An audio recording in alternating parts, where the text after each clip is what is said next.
always conscious that you probably have your own traditions. Of some places the sermon is given from the nave, sometimes from the pulpit. So I'm unaware where you usually receive your sermons from. I'm just reminded by a friend of mine who is vicar of Dowie Sant in the centre of Cardiff, the Welsh church, Reverend Dyfrig Lloyd.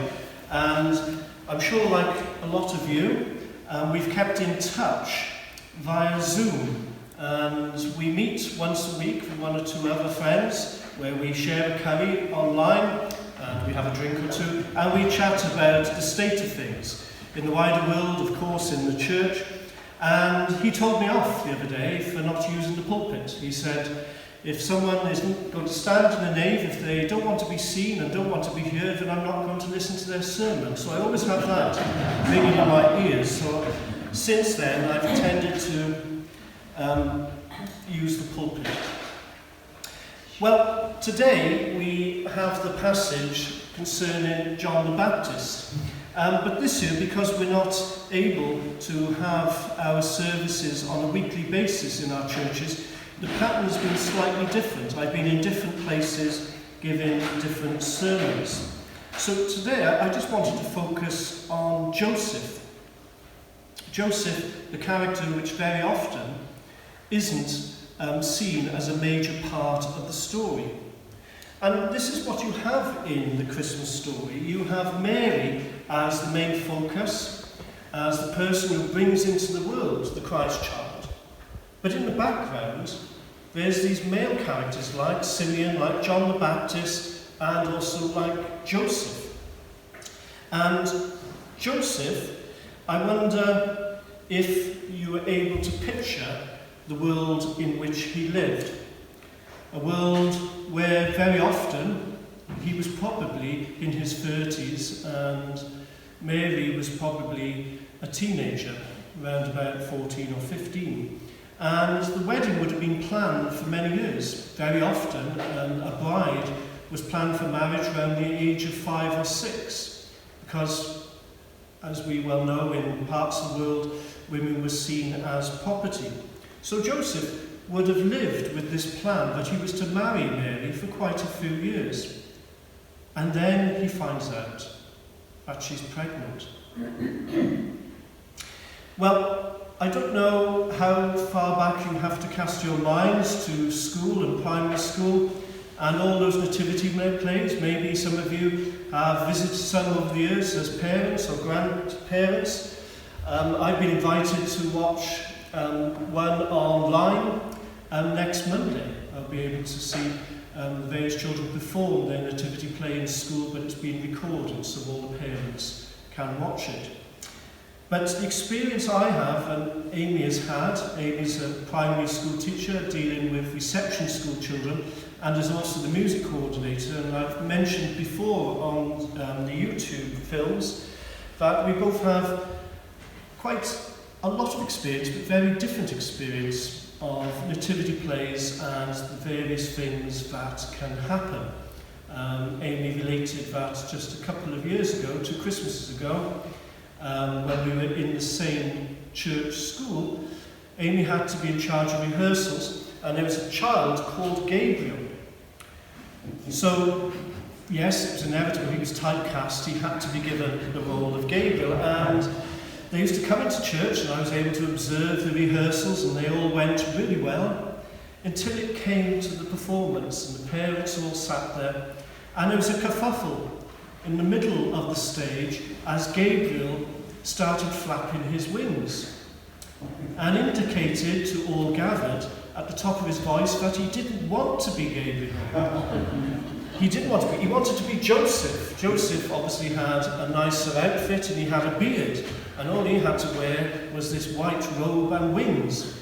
And as a teacher, one of Amy's staff tried to move towards Gabriel and stop him stealing the scene, so to speak.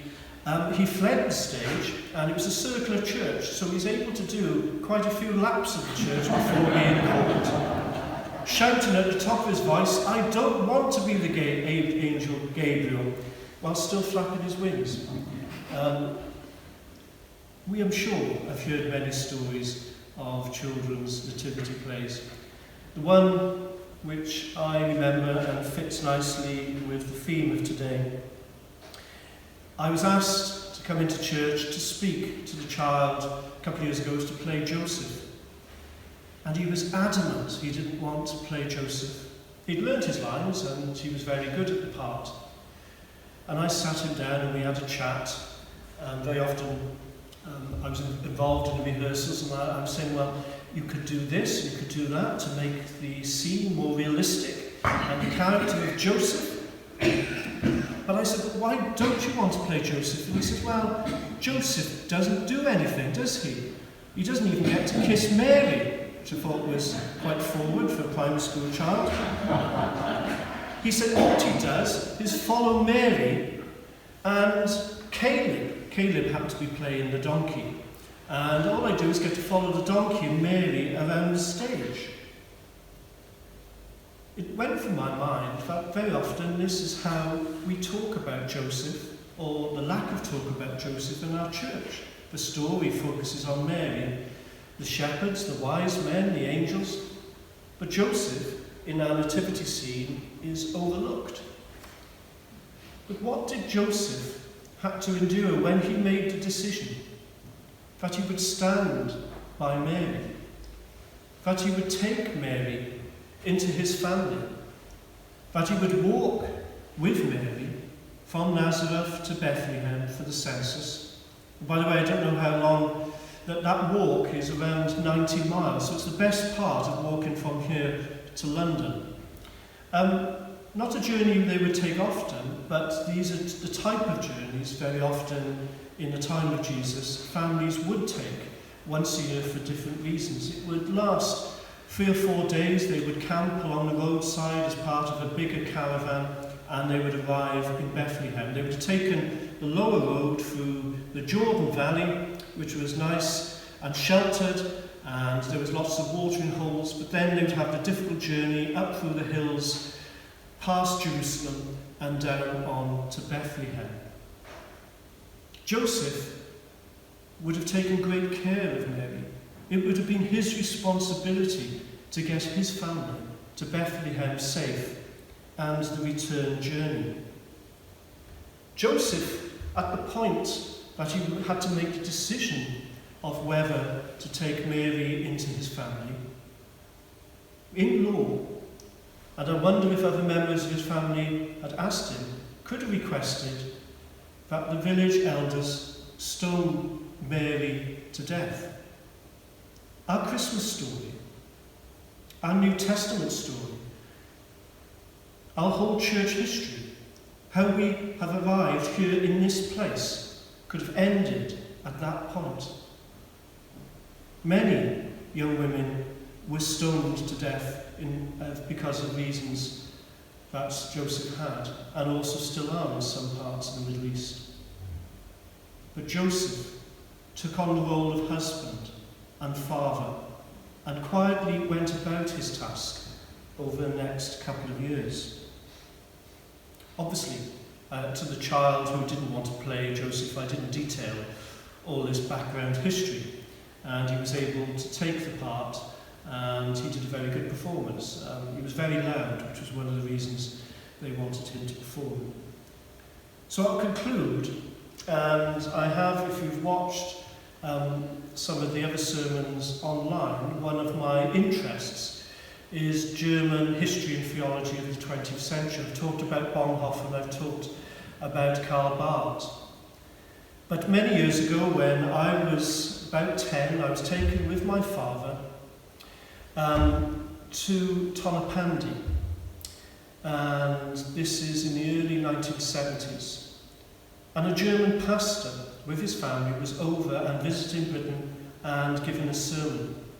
His name was Pastor Martin Niemöller, and he'd been a U-boat commander in the First World War.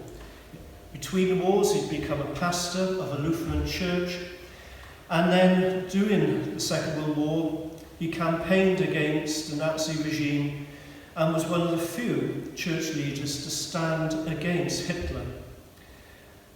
Many were sent to concentration camps. We know the story of Bonhoeffer in the last days of the war was executed. Martin Niemöller survived, and I remember him preaching, and he was selling his book, Sermons from Dachau, the concentration camp, and this is my copy I bought at the age of 10. And in it, the first sermon in this collection of sermons is the sermon he gave on Christmas Eve in the concentration camp in Dachau. But in the foreword, he mentions who was part of his congregation. In his congregation, in this concentration camp, included a Dutch cabinet minister, 2 Norwegian shipping magnates, a British major from the Indian Army, a Yugoslavian diplomat, and a Macedonian journalist, artists, gypsies, homosexuals, and many others who had been condemned by Hitler to a life which we could not imagine, and inevitable death. So he gathers these people around on Christmas Eve in his cell for a short service. And in his sermon, he mentions Joseph, and he talks about Joseph as someone like them, standing by where seemingly history, life unfolds around them, and is powerless to do anything about it. But like Joseph, as they journeyed through their last days in that concentration camp, they were called upon, Martin declared, to show patience, to show perseverance, to continue to follow the way of love, even though they felt helpless in the face of what was happening around them. Nevertheless, they were called once again to their duty to care for each other, to care for the soldiers in their charge, and to show the love of Christ to the guards that meted out horrendous punishments to them. I'll just read you in closing one of the final lines of Martin Niemöller's Christmas Eve sermon. We, dear friends, who are cut off from the outside world, we are inactive spectators. We want to be out there where all men's battles and convulsions are being fought. We now have daily many hours to gaze inwardly, to question ourselves, and hopefully to understand ourselves clearly. We who often miss so painfully the peace of mind which others have, because we fail to take advantage of looking at God and His Word, but rather focus on the actions of mere mortals and their doings. So this holy Christmas Eve, look to the Lord Jesus Christ. Look to Him who came as a babe into the world, who was alienated from God in order to save us. May we also enter into His love and grant us His joy. And we, of course, don't live in a situation anywhere near what Martin lived through Dachau. But we do live through a time of crisis, a time of isolation. And many, many times, I'm sure, I've sat on my own when I haven't been able to meet with family members or friends and wondered, what on earth can I do at this time? All we can do is continue to reach out via telephone, via letter, via Christmas card, via a wave across the street, to continue to show love, patience, and to be a sign of hope that in the coming year things will change, and we as a church will be still here at the heart of the community, demonstrating that love and bringing that hope. So Christmas will be different this year, but I really do hope that you, with us across the benefice, will be able to glimpse a picture of what things can become. But once again, we will be able to serve our communities and serve each other in the way that Christ has called us. Amen.